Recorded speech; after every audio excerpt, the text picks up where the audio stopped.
அவ்வாறு நோக்கினார் எவ்வாறு நாடுவேன் கண்ணாடி முன்னின்று பார்த்து கொண்டேன்.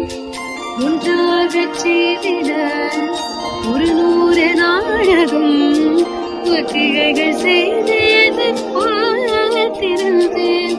எதிர்பாராமலே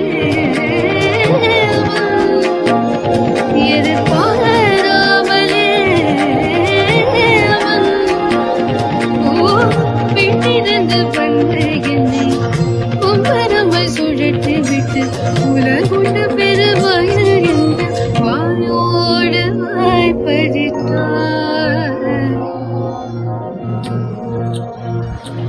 இங்கு பூலோகம் என்றொரு பொழுது இந்த பூங்கோதை மறந்தார்.